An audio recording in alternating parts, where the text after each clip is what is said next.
Hello everyone. आज हम start करेंगे lecture number 2 matter in our surrounding का। पिछले लेक्चर में पढ़ा था कि मैटर जो है वो पार्टिकल से बने हुए छोटे छोटे पार्टिकल्स है और वो पार्टिकल कंपोजिट होकर 3 स्टेट में डिवाइड हो गए, यानी कि 3 स्टेट से मैटर कंपोजिट होता है, जो कि हमने पढ़ा था सॉलिड, लिक्विड और गैस। तो आज हम उन पार्टिकल के बारे में और थोड़ा डिटेल पढ़ेंगे। उस दिन हमने मैटर की स्टेट्स पढ़ी थी, यानी कि मैटर कौन कौन सी स्टेट में एग्जिस्ट करता है। अब वो जो तीनों मैटर है वो तीनों मैटर बने हुए पार्टिकल से, ये भी हमने उसमें पढ़ लिया था।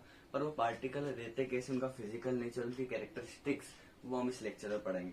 और साथ ही साथ जो हम इसमें ये भी पढ़ेंगे कि कैसे मैटर अपनी स्टेट चेंज करता है, यानी सॉलिड से लिक्विड में कैसे आता है, लिक्विड से गैस में कैसे आता है।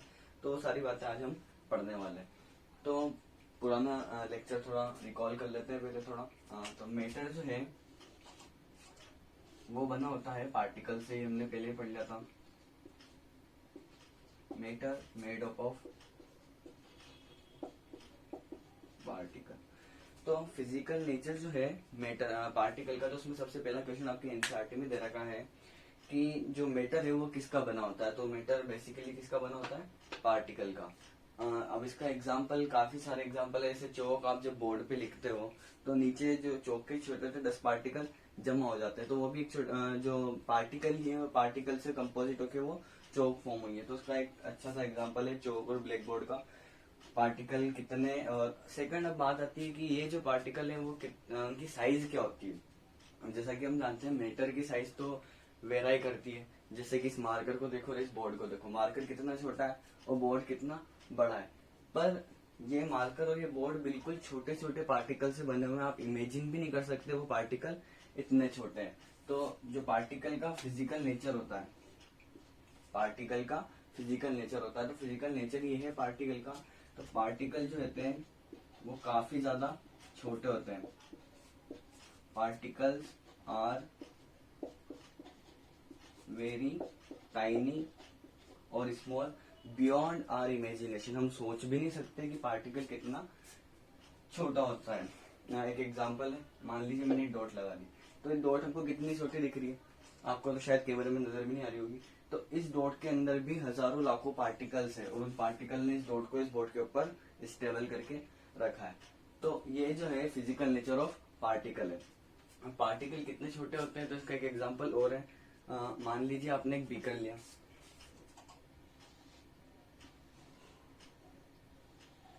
आपने बीकर लिया, उस बीकर के अंदर आपने 100 ml ऑफ वाटर को फिल कर दिया।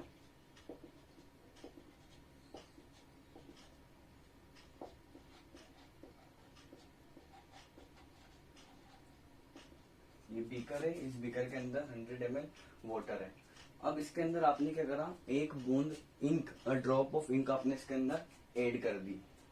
जो इंक होती है ना, जो आप पेन के अंदर डालते हो, पेन जिससे लिखते हो, तो वो इंक आपने इसके अंदर डाल दी। अब इंक डालने से क्या हुआ, इंक की कितनी ड्रॉप है, ओनली स्मॉल 1 ड्रॉप, और वाटर कितना है 100 ml। तो जब आप इसके अंदर इंक ऐड करोगे तो ये पूरा वाटर कैसा हो जाएगा, ब्लू हो जाएगा। अगर पार्टिकल छोटे नहीं होते तो क्या एक बूंद इंक से ये पूरा वाटर ब्लू कलर का चेंज होता, नहीं होता। तो जैसे एक बूंद इंक इसके अंदर गिरी तो इंक के छोटे छोटे पार्टिकल्स थे वो वाटर के पार्टिकल के साथ मिल गए, और इस वाटर के, जो वाटर का नॉर्मल कलर था, उस वाटर को कौन से कलर में चेंज कर दिया, ब्लूइश कलर में। तो ये एक सीधा सा एग्जांपल है कि पार्टिकल कितने छोटे होते हैं। आपकी बुक में वाटर के अंदर KMnO4 का, यानी कि पोटेशियम पर मैग्नेट का एग्जांपल दे रखा है। पोटेशियम पर मैग्नेट जो है वो ऐसा एलिमेंट है, पर्पल कलर का होता है। जैसे आप उसको वाटर में डालते हो तो वो वाटर का कलर पिंक टाइप से कर देता है। अगर आप चाहते हो कि मैं सारे प्रैक्टिकल आपको लाइव करके दिखाऊं तो उसकी भी वीडियो आ जाएगी, बस आप कमेंट में बता दीजिएगा।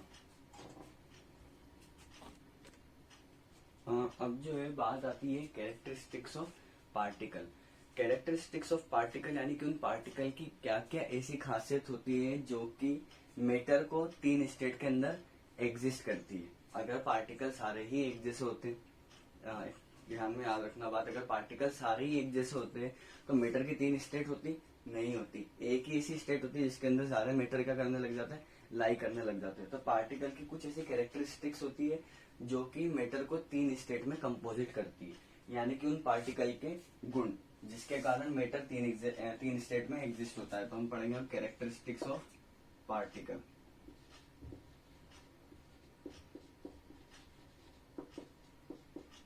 Characteristic of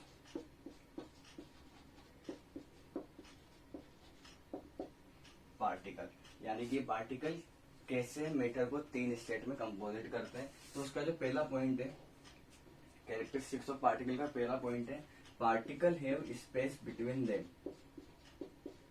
particle have space between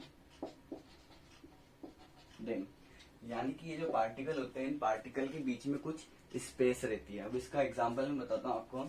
जो अभी हमने पिछला एग्जांपल लिया वाटर और इंक वाला, वापस उसी को ले लीजिए तो उससे अच्छा समझ में आ जाएगा।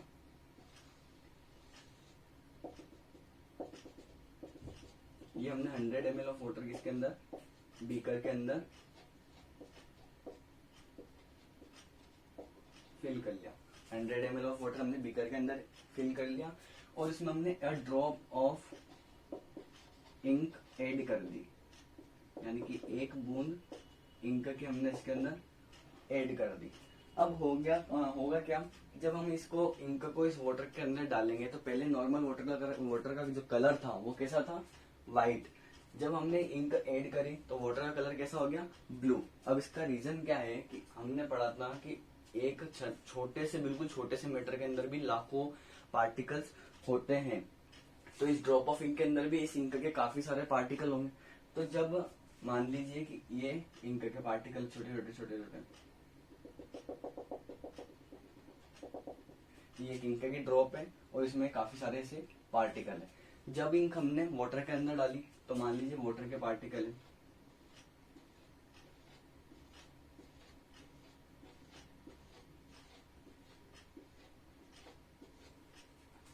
ये वाटर के पार्टिकल है और ये इंक के पार्टिकल है, ये इंक और ये वाटर।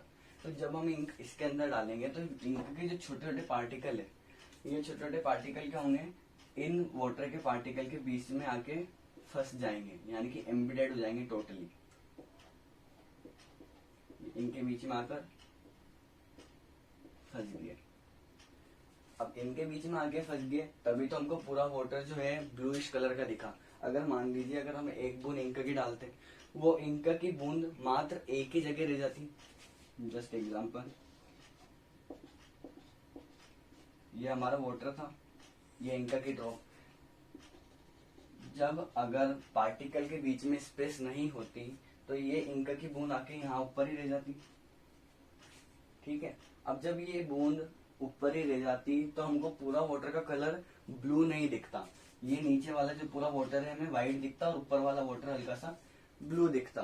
तो यहाँ से हमको पता लगता है कि पार्टिकल के बीच में कुछ स्पेस होती है, क्योंकि इनका के छोटे छोटे पार्टिकल्स थे वाटर के पार्टिकल में एम्बेडेड हो गए और पूरे प्योर व्हाइट वाटर को, कलरलेस ट्रांसपेरेंट वाटर को इन्होंने कैसा कर दिया, ब्लूइश कलर का कर दिया। तो यहाँ से हमको पता लगता है कि particle have space between them.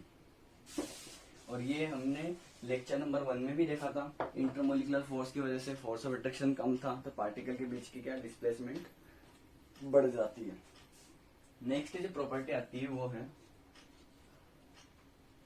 Particles are attract each other in a matter. एक मैटर के अंदर जो पार्टिकल्स होते हैं, नॉर्मली कोई सा बेसिकली आप एक मैटर ले लीजिए, उस मैटर के अंदर जो पार्टिकल होंगे वो एक दूसरे को अट्रैक्ट करने की प्रॉपर्टी भी रखते हैं। एग्जाम्पल है आपके पास, जो अभी हमने पिछले लेक्चर में पढ़ा था, सॉलिड लिक्विड गैसेस के अंदर इंट्रामोलिकुलर फोर्सेस, जिसके कारण फोर्स ऑफ अट्रैक्शन क्या था, ज्यादा था। फोर्स ऑफ अट्रैक्शन ज्यादा था तो उस मैटर के, पर्टिकुलर एक मैटर के जो पार्टिकल थे वो एक दूसरे को क्या कर रहे थे, अट्रैक्ट कर रहे थे, जिसके कारण वो मैटर स्टेबल बना हुआ था। जैसे कि एक एग्जांपल ले लीजिए, मार्कर है, इस मार्कर के जो पार्टिकल है वो अपनी फिक्स पोजीशन पे, एक एक अपनी अपनी पोजीशन पे, और इसके अंदर काफी सारे पार्टिकल है जो एक दूसरे को अट्रैक्ट करके रखे हुए। अगर मान लीजिए अट्रैक्ट करके नहीं रखता तो इस मार्कर का शेप जो है वो फिक्स ऐसा नहीं होता, कहीं से ऐसा उबड़ खाबड़ हो जाता या फिर कहीं मार्कर ऐसा पता नहीं अजीब गरीब हो जाता। तो इस मार्कर के अंदर जो पार्टिकल है उनने अपने आप को काफी अच्छे फोर्स ऑफ अट्रैक्शन से एक दूसरे को अट्रैक्ट कर रखा है, जिसके कारण ये मैटर कैसा बना हुआ है, स्टेबल है। यानी कि आप इसको स्टेबल शेप देख रहे हो, अगर आप इसको गिराओगे फेंकोगे कहीं भी लिखोगे करोगे कुछ भी तो भी इसका शेप कैसे रहेगा, जैसा आप देख रहे हो। तो पार्टिकल जो है वो अट्रैक्ट करते हैं एक दूसरे को। हाँ, मैं फर्स्ट पॉइंट के अंदर पार्टिकल जो है स्पेस बिटवीन देम उसमें एक पॉइंट बताना भूल गया था, वो है डिफ्यूजन का। वर्ड एक टर्म है डिफ्यूजन, वो आपको याद रखनी पड़ेगी क्योंकि कई बार बोर्ड एग्जाम्स में डेफिनेशन भी इसकी पूछ ली जाती है, डिफ्यूजन। अब बेसिकली डिफ्यूजन होता क्या है, जब हम किसी दो मैटर को इंटरमिक्स कर रहे हैं, जब हम किसी दो मैटर को इंटरमिक्स कर रहे हैं और वो दोनों मिक्स हो जाते हैं तो फॉर्म करते हैं डिफ्यूजन। जैसे कि हमने इंक ड्रॉप को वाटर के अंदर डाला था, वाटर ब्लूइश कलर का हो गया था, तो यहाँ पे क्या हुआ, डिफ्यूजन हुआ, यानी कि mixing, intermixing of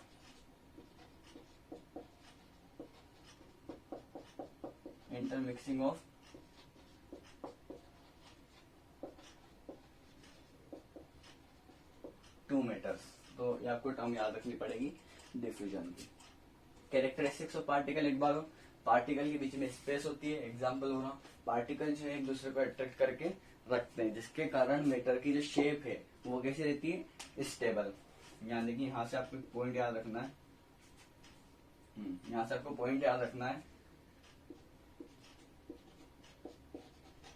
bye this property matter gets stability. इस प्रॉपर्टी के कारण, यानी कि ये वाली जो प्रॉपर्टी है, इस प्रॉपर्टी के कारण जो है मैटर क्या कर लेता है, स्टेबिलिटी को प्राप्त कर लेता है। जैसे कि ये है स्टेबल है, और काफी सारे ऐसे सॉलिड जो है, मोस्टली सॉलिड, वो कैसे रहते हैं, स्टेबल रहते हैं। तो स्टेबिलिटी यानी कि शेप और साइज की कह रहा हूँ मैं आपसे, शेप और साइज की स्टेबिलिटी को वो प्राप्त कर लेता है इस वाले प्रॉपर्टी से। अब हम थर्ड जो प्रॉपर्टी पढ़ने वाले हैं वो होता है कि पार्टिकल जो होते हैं, मैटर के अंदर जो पार्टिकल होते हैं वो कंटिन्यूसली मूव करते रहते हैं।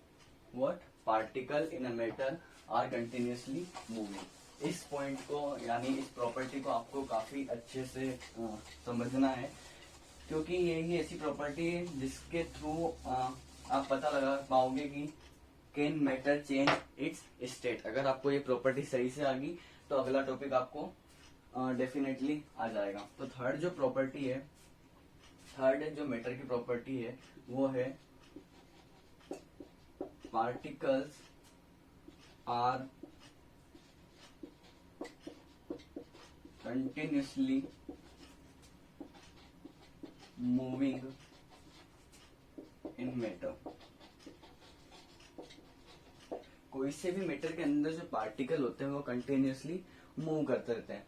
अब काफी सारे बच्चों के मन में सवाल आ रहा होगा कि जो सॉलिड होता है, अभी तो मैंने थोड़ी देर पहले कहा था स्टेबल, और अब कह रहा हूँ कि मैं पार्टिकल है कंटिन्यूसली मूव करते रहते हैं मैटर के अंदर। अगर इसके अंदर पार्टिकल कंटिन्यूसली मूव करते रहते हैं तो ये शेप का नहीं होता। सिंपल सी कॉमन सी बात है, इसका शेप पता नहीं अजीब गरीब होता। तो इसका भी रीजन है कि जो सॉलिड होते हैं, सॉलिड के अंदर भी पार्टिकल मूव करते हैं, पर वो इतने कम मूव करते हैं कि हम उनको नेक्ड आइज से और थ्रू माइक्रोस्कोप के अंदर भी अगर हम हाई जूम करें तो भी नहीं देख सकते।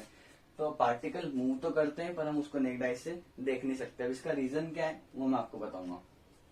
अब एक बेसिक एग्जांपल लेते हैं। अभी हमने पिछले लेक्चर में बॉइलिंग पॉइंट और मेल्टिंग पॉइंट के बारे में पढ़ा था, सबको याद है, बॉइलिंग पॉइंट और मेल्टिंग पॉइंट के बारे में पढ़ा था। तो बॉइलिंग पॉइंट क्या होता है कि ऐसा पॉइंट एटमॉस्फेरिक प्रेशर के अंदर एक ऐसा पॉइंट जो कि वाटर को बॉइल होना शुरू कर देता है। तो नॉर्मल वाटर है, ये बीकर है, हमारे पास ये बीकर है, इस बीकर के अंदर हमने सफिशिएंट अमाउंट में वाटर को फिल कर दिया।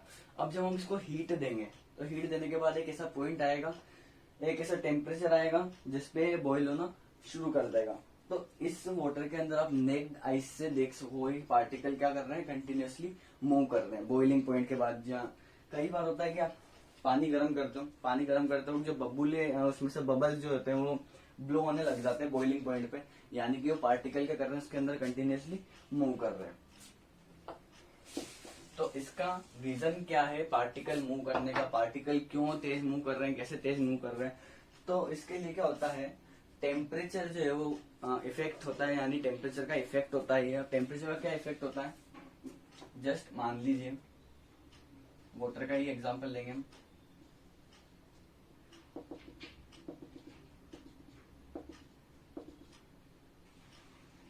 ये एक बीकर है, इस बीकर के अंदर हमने कुछ सफिशिएंट अमाउंट का वाटर फिल कर दिया।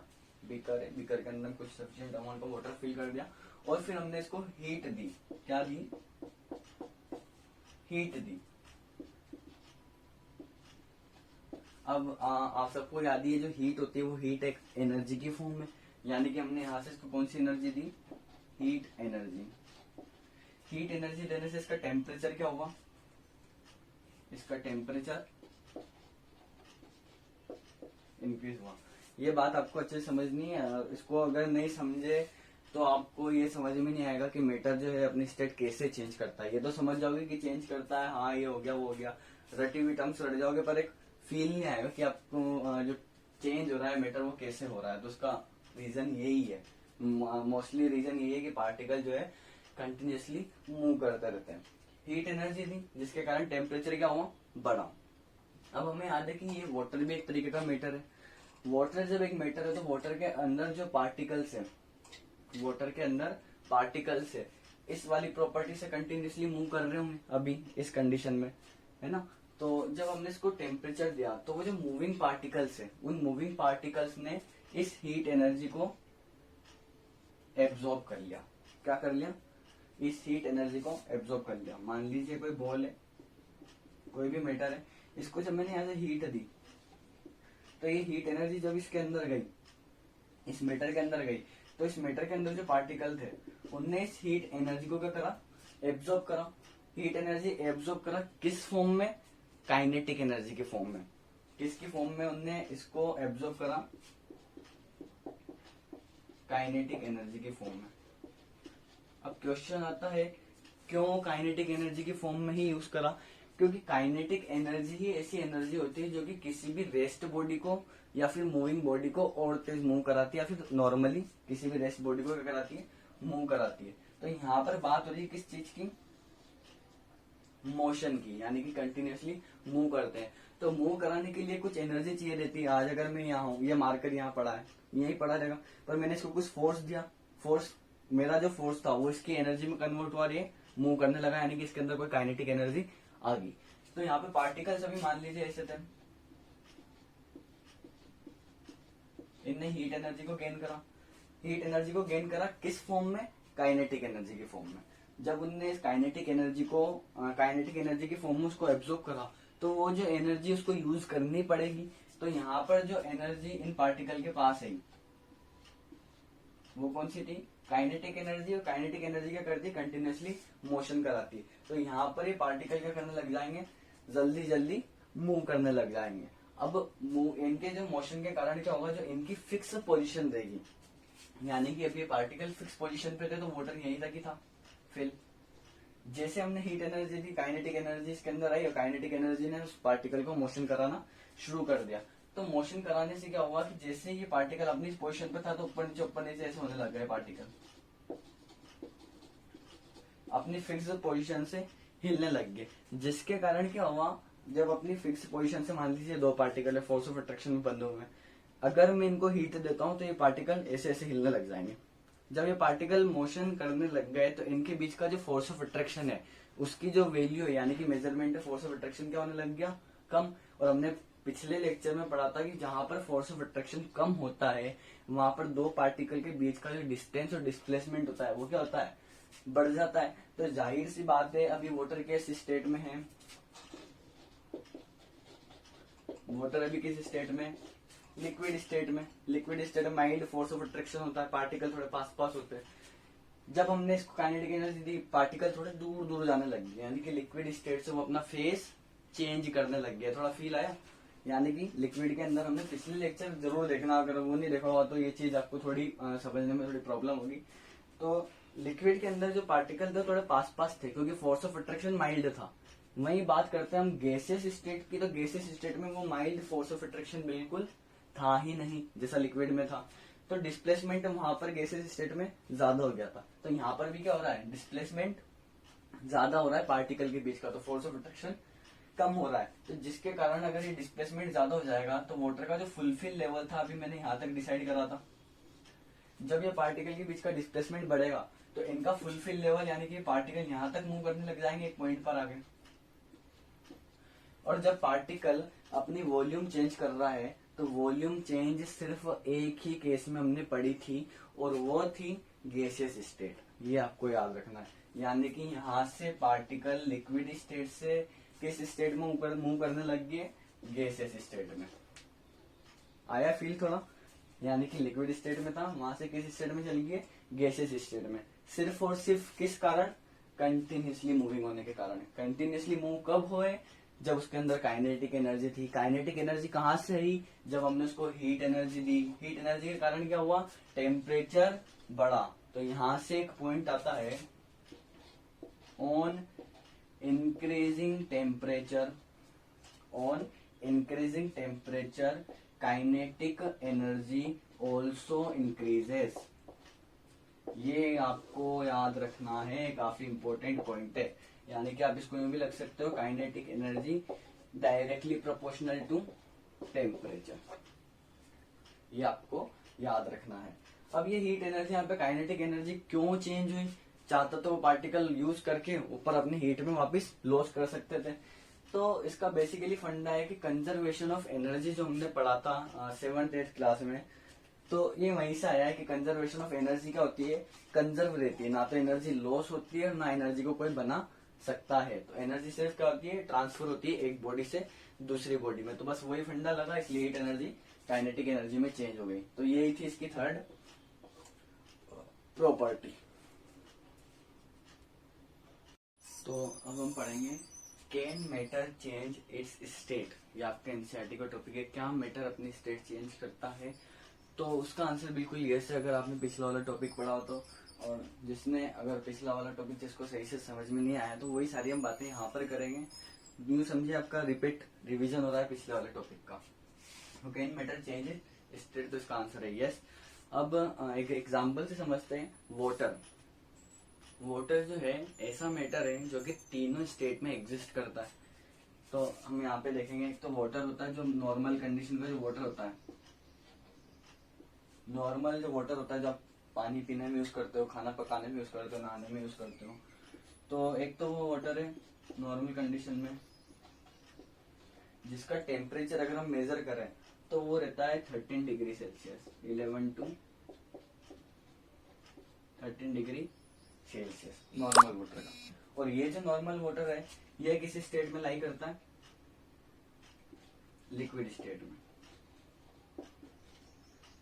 किस स्टेट में लाई करता है, लिक्विड स्टेट में लाई करता है। जब हम इस वाटर को हीट करते हैं, अभी हमने जैसा पिछले टॉपिक में पढ़ा था, जब हम इस वाटर को हीट करेंगे तो इसके जो पार्टिकल का फोर्स ऑफ अट्रैक्शन है वो ओवरकम हो जाएगा। किसकी वजह से, काइनेटिक एनर्जी की वजह से। पार्टिकल दूर दूर चल जाएंगे।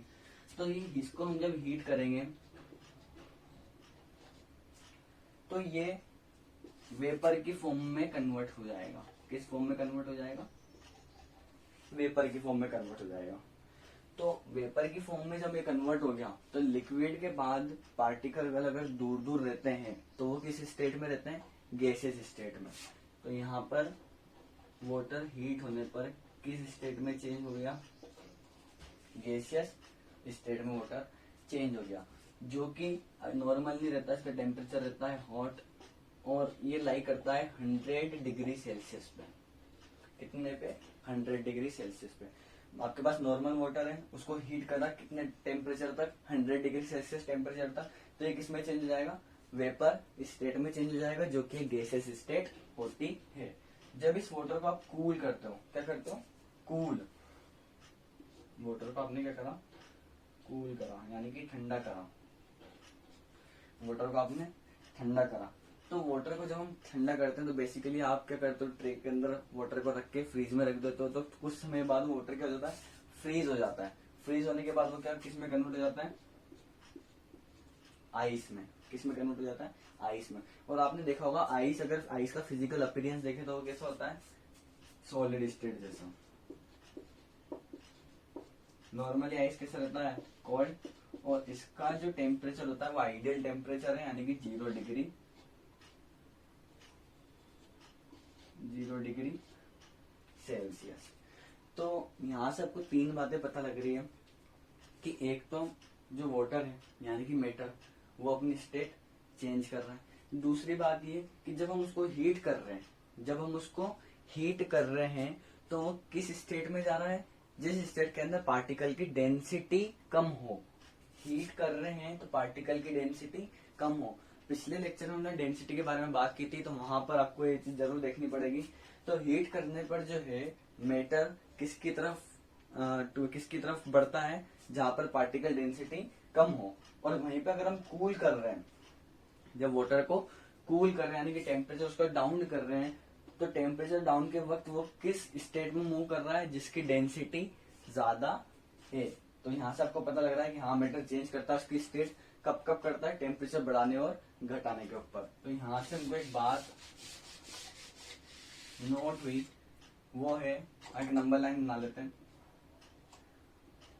0 डिग्री सेल्सियस 13 डिग्री सेल्सियस पे बढ़ा था, ये मान लीजिए 50 डिग्री सेल्सियस, और ये 100 डिग्री सेल्सियस। 0 डिग्री सेल्सियस में वाटर किस स्टेट में था, आइस। 13 पे नॉर्मल वाटर था।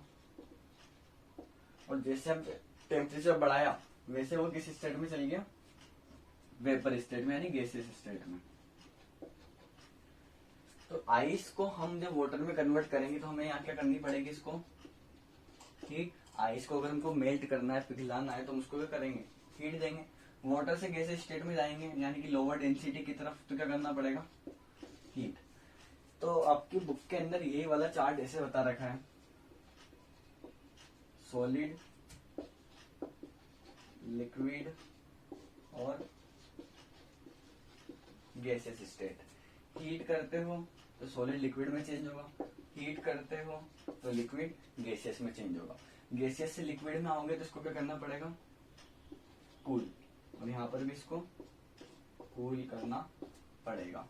तो यहाँ पर हमने देखा कि जो चेंजिंग स्टेट ऑफ मैटर है डायरेक्टली डिपेंड कर रही है किसके ऊपर, टेम्परेचर पे।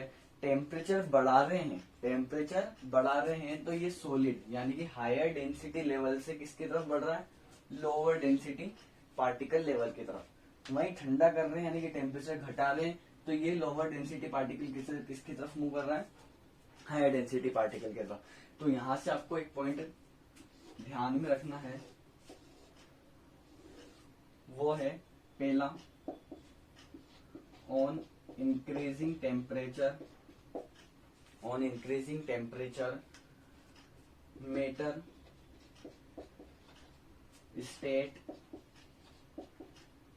Move from higher density particle to lower density particle. यानी कि जब हम टेम्परेचर बढ़ाएंगे तो मैटर जो है वो हायर डेंसिटी से किसकी तरफ बढ़ेगा, लोअर डेंसिटी की तरफ। और यहीं से सेकंड पॉइंट जो निकल के आता है वो है, on decreasing temperature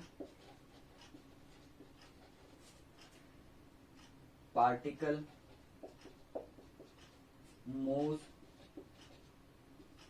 matter moves from lower to higher density। ठंडा करते हैं यानी कि टेम्परेचर कम करते हैं तो मैटर जो है मूव करेगा लोअर से हायर डेंसिटी की ओर। और यही आपको पॉइंट याद रखना है। अगर ये आपको पॉइंट याद रहा तो आपके जो आगे के क्वेश्चन है वो इससे आराम से बन जाएंगे। और दूसरी थिंग जो आपको ये याद रखनी है, बात दोनों एक ही है पर दोनों का लैंग्वेज थोड़ा बहुत डिफरेंस आएगा, ये आपको याद रखना है थोड़ा। अब जो है हम इसी से कुछ टर्मिनोलॉजी जो है आपकी बुक में वो हमको याद करना थोड़ा जरूरी है, तो टर्मिनोलॉजीज पढ़ते हैं हम।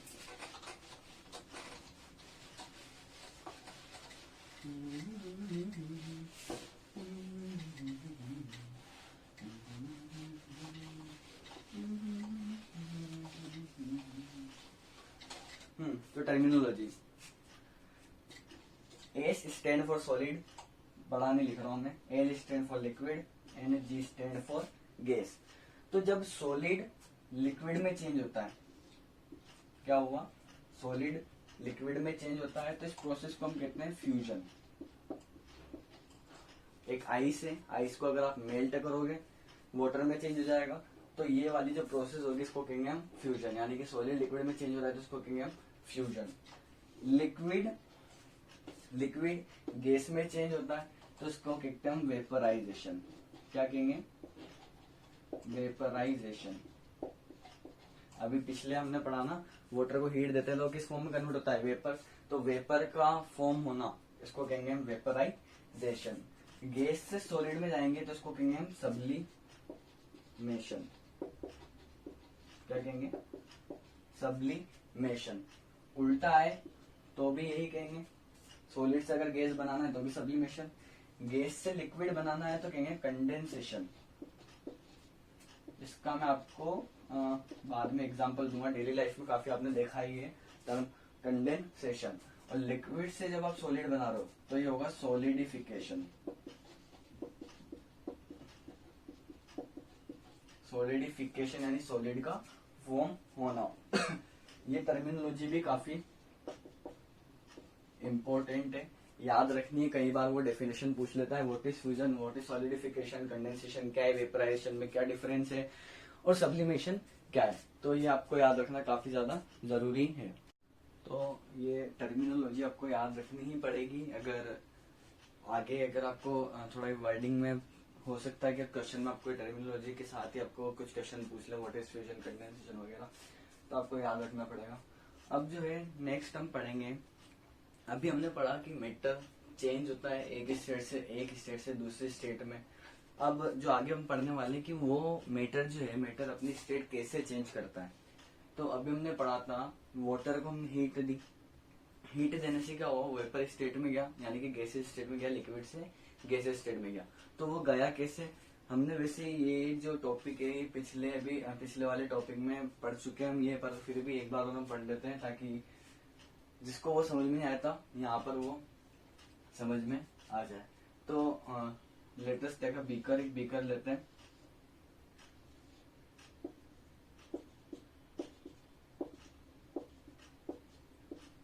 बीकर लिया, इस बीकर के अंदर हमने वाटर फिल कर रखा है। चलो वाटर एक बार इसको दूसरी कुछ चीज लेते हैं,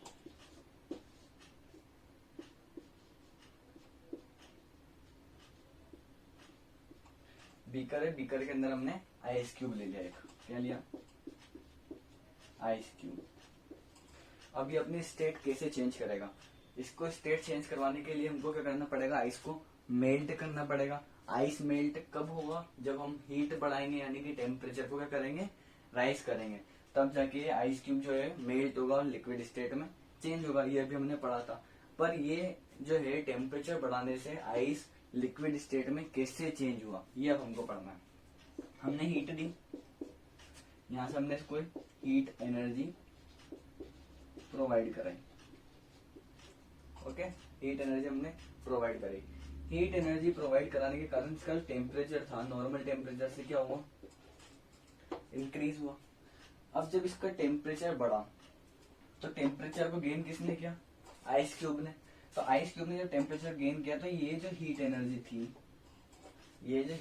थी, इस हीट एनर्जी को एब्सॉर्ब कर लिया किसने, आइस के छोटे छोटे पार्टिकल्स ने।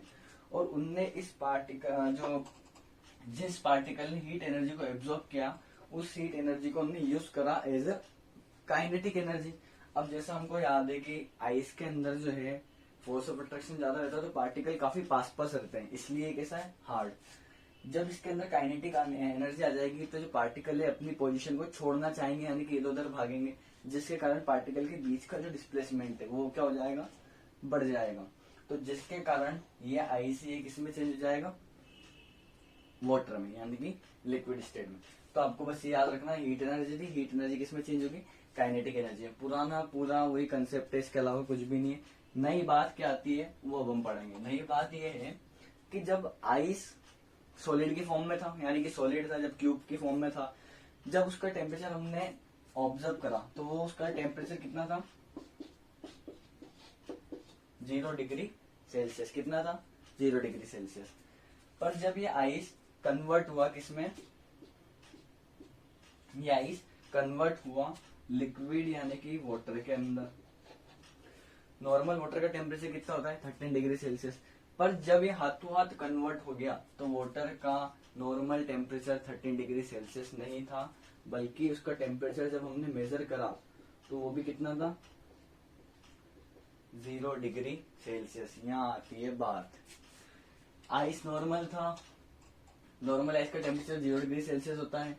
हीट दी इसको, क्या दी, ये यहाँ पर पॉइंट आपको याद रखना है, हीट एनर्जी दी। तो हीट एनर्जी देने के कारण क्या हुआ, लिक्विड में चेंज हो गया। तो उस लिक्विड का जो टेम्परेचर होना चाहिए था वो तो गर्म होना चाहिए था, क्योंकि हमने इसको क्या दी थी, हीट एनर्जी। पर जो लिक्विड फॉर्म हुआ यानी कि जो वाटर फॉर्म हुआ, वाटर जो स्टेट में चेंज हुआ, उसका टेम्परेचर भी कितना था, 0 डिग्री सेल्सियस। नॉर्मल सी बात है, फ्रिज में से आइस निकालिएगा, उस आइस का टेम्परेचर जो रहता है ठंडा, ठीक है, 0 डिग्री सेल्सियस मान लीजिए उसका इतना होता है। उसको आप थोड़ी देर बाहर रखोगे, जब वो पूरा पानी पानी हो जाएगा तो उस पानी का भी जब आप टेम्परेचर देखोगे तो उसका टेम्परेचर भी वही देगा जो आइस का टेम्परेचर था। तो यहां से पॉइंट आता है, व्हेन अ सॉलिड मेल्ट्स, जब कोई एक सॉलिड पिघलता है, इट्स टेम्परेचर रिमेन्स सेम। ये बड़ी इंपॉर्टेंट बात है। जब एक सॉलिड मेल्ट होता है तो उसका जो टेम्परेचर है वो भी क्या रहता है, वैसा ही रहता है जैसा सॉलिड का था, मेल्ट होने के बावजूद भी। अब आपके मन में क्वेश्चन आया होगा कि आयरन रोड को जब हम गर्म करते हैं, वो जब मेल्ट हो जाती है तो मेल्ट होने के बाद वो कैसे हो जाती है, गर्म। और नॉर्मल रोड कैसी रहती है, जो नॉर्मल जैसी रोड रहती है, जो नॉर्मल उसका टेम्परेचर रहता है वैसी रहती है। तो यहाँ पे देखना, ये आयरन रोड है, क्या ये आयरन रोड है। आयरन रोड का टेम्परेचर नॉर्मल मान लीजिए, जो हमारा रूम टेम्परेचर के आसपास 23 डिग्री सेल्सियस का टेम्परेचर मान लीजिए आयरन रोड का। जब हमको इसको हीट करेंगे, क्या करेंगे, जब हम इसको हीट करेंगे तो हाथों हाथ तो ये मेल्ट होगी नहीं, हाथों हाथ तो ये मेल्ट होगी नहीं, कुछ टाइम लगेगा इसको मेल्ट होने में। तो इसको कुछ टाइम लग रहा है। मैंने अभी आपको बात बताई थी, आइस का जो टेम्परेचर था वो कितना था, 0 डिग्री सेल्सियस। जब आइस वाटर में कन्वर्ट हुआ था उसका टेम्परेचर कितना है, यहाँ मैंने सॉरी गलत लिख दिया था। तो यहाँ पे टेम्परेचर आ गया इसका कितना, 13 डिग्री सेल्सियस। अब बात आ गई कि ये सेम कहाँ है, ये सेम नहीं है, डिफरेंस है। यहाँ पे भी आएगा डिफरेंस, पर आपको ये जो लाइन है इस लाइन का मतलब अब समझ में आएगा। यहाँ से आयरन रोड है, उसका नॉर्मल टेम्परेचर मान लीजिए 23 डिग्री सेल्सियस है।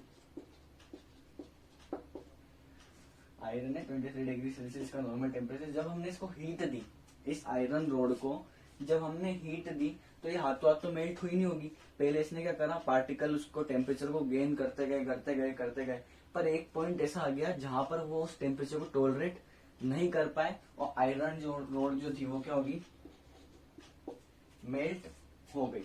तो मान लीजिए 23 डिग्री सेल्सियस का क्या था नॉर्मल टेम्परेचर, इसको आयरन रोड को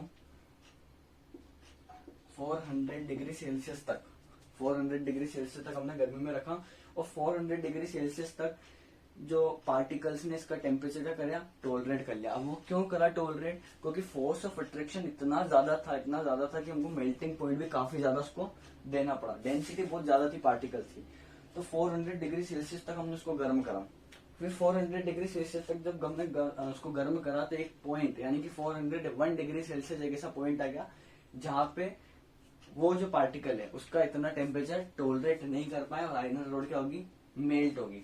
तो जिस टेम्परेचर पे आयरन रोड मेल्ट हुई है जिस टेम्परेचर पे आयरन रोड मेल्ट हुई है और मेल्ट होने से पहले जो उसका टेम्परेचर था, वापिस से सुनिएगा, 400 डिग्री सेल्सियस तक आयरन रोड को क्या करा, टोलरेट करा पार्टिकल ने, और 400 के बाद क्या हुई, आयरन रोड मेल्ट हुई।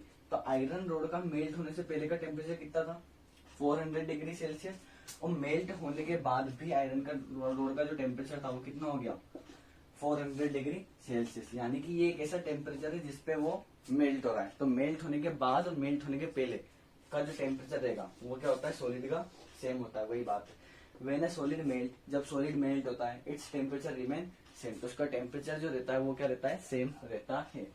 आइस क्यूब में बात करी थी, आइस क्यूब के अंदर हमने जो बात करी थी, आइस क्यूब भी अगर हम फ्रीज से हाथों हाथ निकालते हैं, हाथों हाथ वो पिघलता नहीं है, हाथों हाथ नहीं पिघलता, मेल्ट नहीं होता।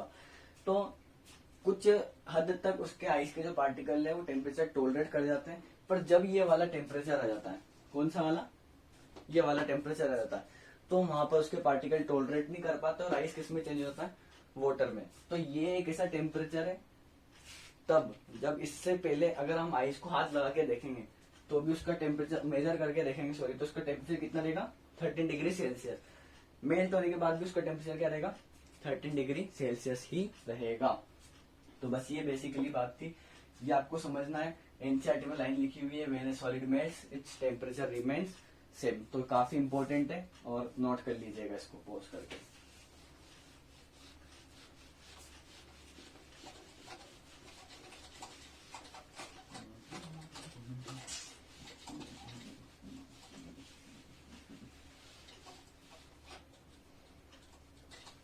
अब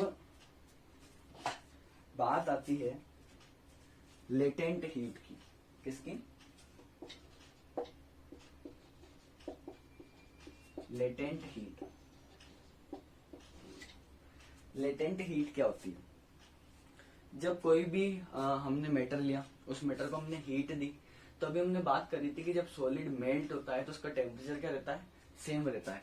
ऐसा क्यों, टेम्परेचर जब मेल्ट होने के बाद जो टेम्परेचर होना चाहिए वो क्या होना चाहिए, उसका ज्यादा होना चाहिए, पर बेसिकली टेम्परेचर ज्यादा नहीं होता है। जो मेल्ट होने से पहले का टेम्परेचर और बाद का टेम्परेचर क्या होता है, सेम होता है। तो उसके बीच का रीजन ये है लेटेंट हीट, उसके बीच का रीजन जो है वो लेटेंट हीट है। लेटेंट मतलब होता है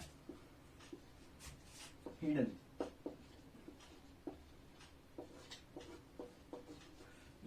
ग्रीक लेटेंट एक ग्रीक वर्ड, उसका मतलब है हिडन। तो बेसिकली ये हिडन हीट क्या है अब वो पढ़ेंगे। तो हमने एक बीकर लिया, इसके अंदर हमने वाटर को फिल करा। अब वाटर को थोड़ा आइस ही ले लेते हैं,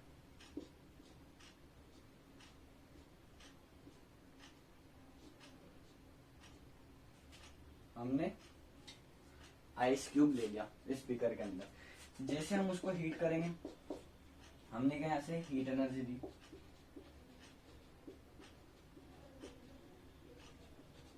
बिल्कुल सिंपल सा रीजन, अगर आप ये समझ गए तो लेटेंट हीट समझना इतना टफ नहीं होगा।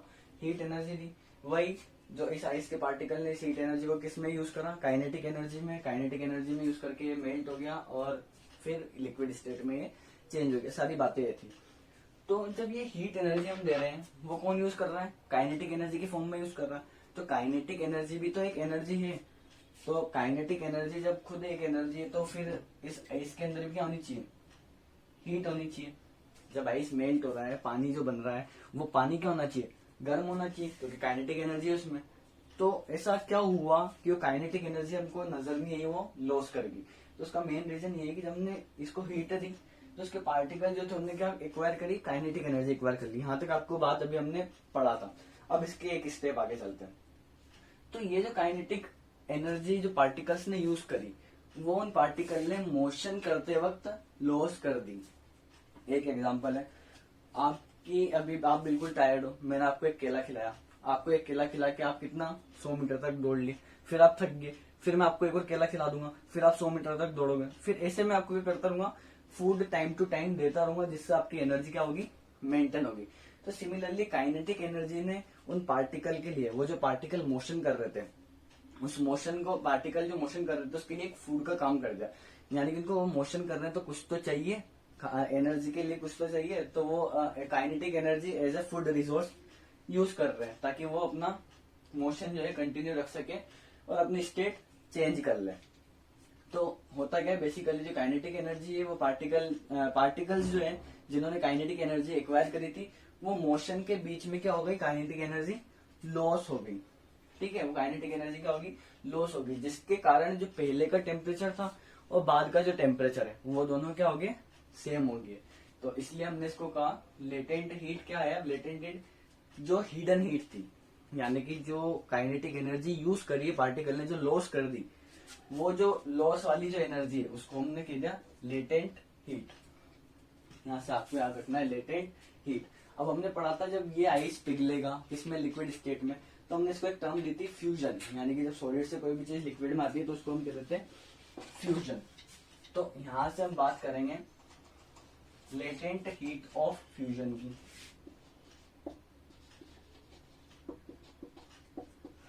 Latent heat of fusion. अब लेटेंट हीट ऑफ फ्यूजन क्या होती है, 1 किलोग्राम सॉलिड को चेंज करना है लिक्विड के अंदर। 1 किलोग्राम सॉलिड जब चेंज होता है लिक्विड के अंदर एट इट्स मेल्टिंग पॉइंट, ये जरूर याद रखना है, एट इट्स मेल्टिंग पॉइंट। क्योंकि अगर मेल्टिंग पॉइंट को अगर हम कंसिडर नहीं करेंगे तो जो हमने पहली लाइन पढ़ी थी, जब सॉलिड मेल्ट होता है तो टेम्परेचर क्या रहता है, सेम। अगर वहां पर हम मेल्टिंग पॉइंट कंसिडर नहीं करेंगे तो जो आइस का पहले टेम्परेचर था कितना था, 0 डिग्री सेल्सियस, फिर वाटर का हुआ कितना, 13 डिग्री सेल्सियस। तो काफी डिफरेंस देखने को मिल जाता है, टेम्परेचर वहां पर सेम नहीं है। पर जब हमने मेल्टिंग पॉइंट की बात करी थी तो मेल्टिंग पॉइंट के पहले और मेल्टिंग पॉइंट के बाद में जो टेम्परेचर था आइस का वो कितना था, 13 डिग्री सेल्सियस। तो 1 किलो सॉलिड को कन्वर्ट करना है लिक्विड में, उसके मेल्टिंग पॉइंट पे 8 एटमॉस्फेरिक प्रेशर, यानी कि जो नॉर्मल एटमॉस्फेयर है उसके अंदर, इसको हम कह देंगे लेटेंट हीट ऑफ फ्यूजन। इसको हम कह देंगे लेटेंट हीट ऑफ फ्यूजन, यानी कि 1 किलो सॉलिड को लिक्विड में चेंज करना है उसके मेल्टिंग पॉइंट पे, तो उसको कह देंगे हम latent heat of fusion. Similarly ऐसा लेटेंट हीट ऑफ वेपराइजेशन में होगा, वेपराइजेशन में, बस वेपराइजेशन में क्या होता है, लिक्विड गैस में चेंज होता है। तो 1 किलो लिक्विड को, यानी कि 1 kg लिक्विड को आपको 1 kg लिक्विड को किस में चेंज करोगे, गैसियस में। पर लिक्विड में मेल्टिंग पॉइंट होता नहीं है, इसलिए लिक्विड में हम कंसिडर करेंगे 8 इट्स बॉइलिंग पॉइंट। लिक्विड में मेल्टिंग पॉइंट होता नहीं, बॉइलिंग पॉइंट होता है, तो हमने वहां बॉइलिंग पॉइंट को कंसिडर कर लिया 8 एटमॉस्फेरिक प्रेशर, तो हो जाएगा लेटेंट हीट ऑफ वेपराइजेशन। तो इफेक्ट ऑफ टेम्परेचर बस इतना ही था कि क्या टेम्परेचर का इफेक्ट पड़ता है चेंजिंग स्टेट ऑफ मैटर पे। तो ये सारे जो हमने टर्म्स पढ़े हैं बस यही है, इसके अलावा आपकी बुक में और बाहर भी वैसे अपना ज्यादा कुछ है नहीं। तो ये काफी आपकी बोर्ड के हिसाब से भी, और अगर आप फाउंडेशन कर रहे हो तो उसके हिसाब से भी ये काफी है। नेक्स्ट हम पढ़ते हैं इफेक्ट ऑफ प्रेशर, यानी कि अभी हमने क्या करा, टेम्परेचर बढ़ाया घटाया, जिससे क्या हुआ, स्टेट्स जो मैटर की जो स्टेट्स थी वो क्या हुई, चेंज हुई। पर अब हम बात करेंगे प्रेशर की। किसकी बात करेंगे हम, प्रेशर की। प्रेशर से बात करने से पहले मैं एक चीज आपको रिकॉल करा देता हूँ। जब हम टेम्परेचर इंक्रीज कर रहे थे, व्हाट, टेम्परेचर इंक्रीज कर रहे थे, तो सॉलिड किस में चेंज हो रहा था, लिक्विड में, और लिक्विड चेंज हो रहा था गैस में। जब टेम्परेचर क्या कर रहे थे हम, इंक्रीज कर रहे थे। जब गैस से हम काय में आए थे, सॉलिड में, तो हमने टेम्परेचर क्या करा था, डिक्रीज। तो यहां से हमने एक पॉइंट निकाला था, टेम्परेचर जब इंक्रीज करते हैं तो जो मैटर है वो हायर डेंसिटी से किसमें जाता है, लोअर डेंसिटी में। टेम्परेचर डिक्रीज करते हैं तो लोअर डेंसिटी से पार्टिकल्स हायर डेंसिटी की ओर जाते हैं। ये हमने किसके केस में पढ़ा था, टेम्परेचर के केस में। अब यही चीज हमको प्रेशर के केस में पढ़नी है, काफी छोटा सा है, बस ज्यादा टाइम नहीं लगेगा इसमें।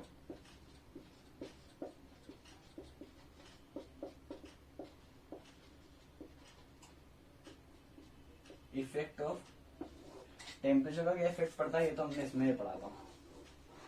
यहाँ पर प्रेशर का क्या इफेक्ट पड़ता है वो हम देखेंगे। प्रेशर क्या होता है, एक तरीके से फोर्स अपॉन एरिया, यानी कि एक पर्टिकुलर एरिया पर्टिकुलर वॉल्यूम पे आप कितना फोर्स लगा रहे हो। ठीक है, तो हमने फर्स्ट लेक्चर में एक बात करी थी, हमने एक टब लिया था, उस टब के अंदर हमने 5 बॉल्स रखी थी जिनको हमने पार्टिकल माने थे। तो 5 बॉल काफी दूर दूर थी, जैसे हमने उस पर फोर्स लगाया वो बॉल कैसे होगी, पास में एग्रीगेट होगी, और एरिया भी क्या हो गया उसका, कम हो गया।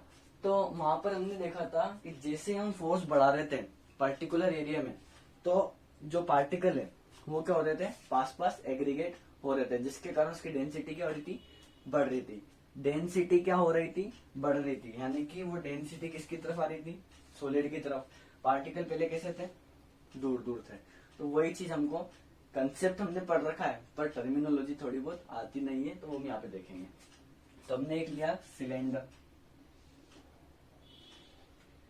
एक नॉर्मल सिलेंडर लिया, और सिलेंडर में हमने फिट कर दिया एक पिस्टन।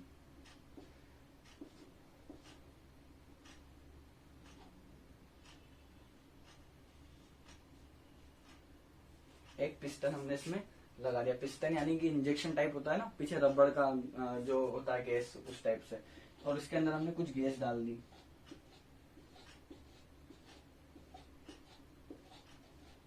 ये गैस हमने डाल दी। तो जैसे मैं इस पिस्टन को नीचे दबाऊंगा तो ये गैस के पार्टिकल जो दूर दूर थे वो क्या होंगे, पास पास एक्यूमुलेट होंगे, और एक पॉइंट ऐसा आ जाएगा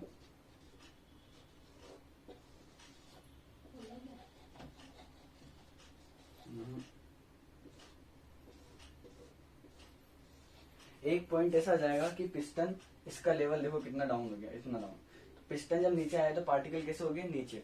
अब ये पार्टिकल दूर दूर थे यानी गैसेस स्टेट में थे, अब पास पास आ गए तो किस स्टेट में आके, लिक्विड। यानी कि प्रेशर बढ़ाने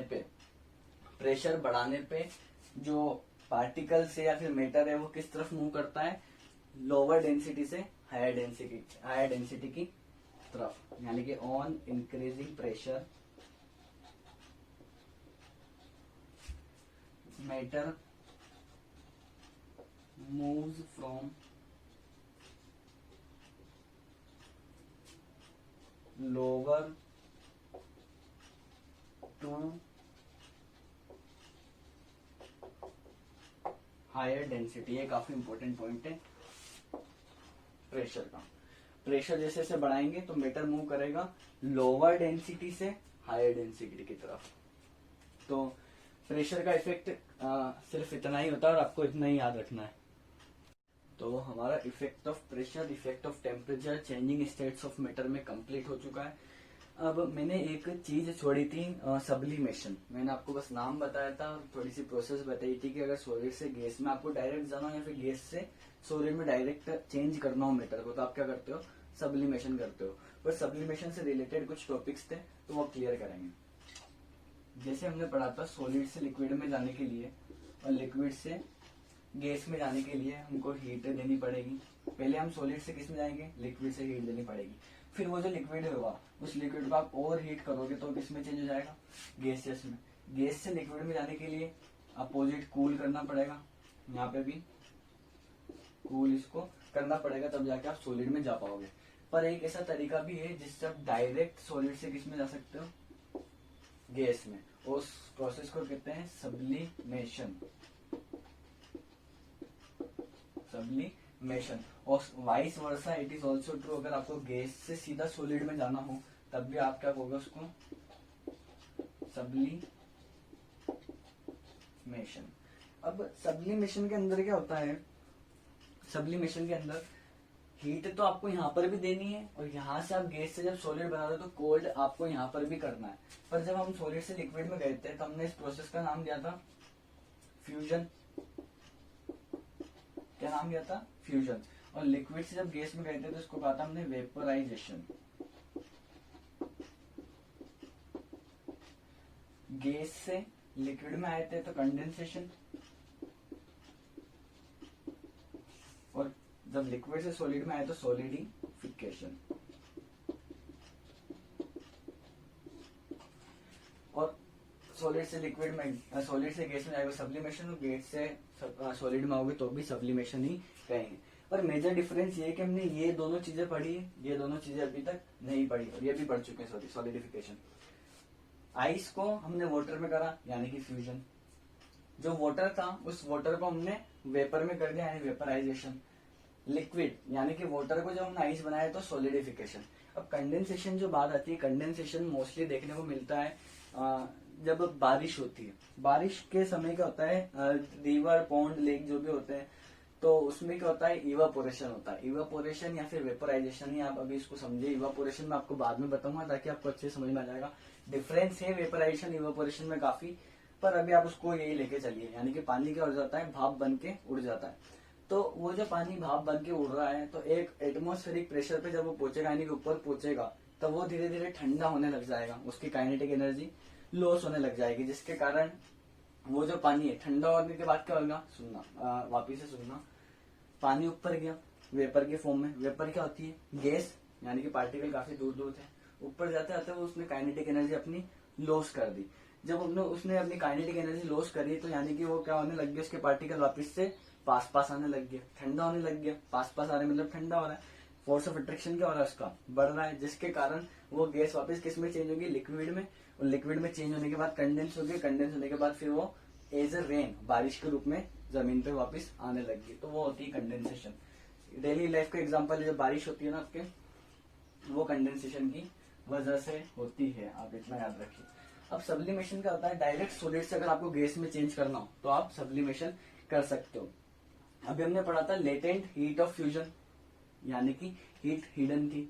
लिक्विड से गैस में गए तो लेटेंट हीट ऑफ वेपराइजेशन। यहाँ पे हीट का कोई बात ही नहीं, कोल्ड करना है तो लेटेंट हीट की तो कोई बात ही नहीं आएगी जब गैस से लिक्विड में आएंगे, लिक्विड से सॉलिड में आएंगे। अब जब हम सॉलिड से गैस में जा रहे हैं तो हम क्या कर रहे हैं, सब्लिमेशन। तो फिर ऐसा क्यों नहीं कहा कि लेटेंट हीट ऑफ सब्लिमेशन, ऐसा क्यों नहीं कहा?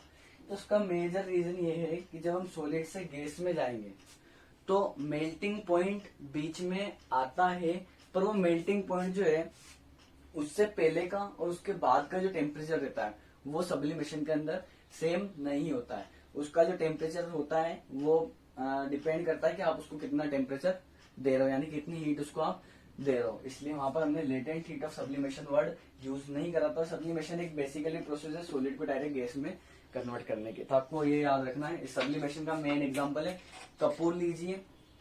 कपूर को एक पेट्री डिश है, चाइना डिश, जो कांच की जो कटोरी होती है उसको केमिस्ट्री में कहते हैं चाइना डिश या पेट्री डिश। उसके अंदर आप कपूर डालिए, जो आपके कपूर जो पूजा में जो यूज करते हैं अधिकतर वो कपूर आप यूज करिए। उसको उसके ऊपर आप क्या करोगे, उल्टी फनल रख दोगे, फनल यानी कुप्पी कांच की होती है, उसको रख दोगे, उसके ऊपर कॉर्क लगा दोगे और फिर उसको जब आप हीट करोगे तो वो कपूर गैस पार्टिकल के रूप में, गैस के रूप में वो उसमें से फनल में से बाहर निकलने लग जाएगा। तो यही होता है सब्लिमेशन। होप आपको ये वीडियो अच्छी लगी हो। नेक्स्ट लेक्चर नंबर 3 जो आएगा हमारा वो बेस होगा इवापोरेशन के ऊपर, और उसमें हम एनसीईआरटी के जितने भी क्वेश्चन है पीछे के सारी एक्सरसाइज के वो हम उस लेक्चर में करेंगे। सो होप आपको ये पसंद आई हो। Please support us. अगर आपको अच्छी लगे तो और कोई क्वेरी हो तो कमेंट में जरूर लिखिएगा। Thank you.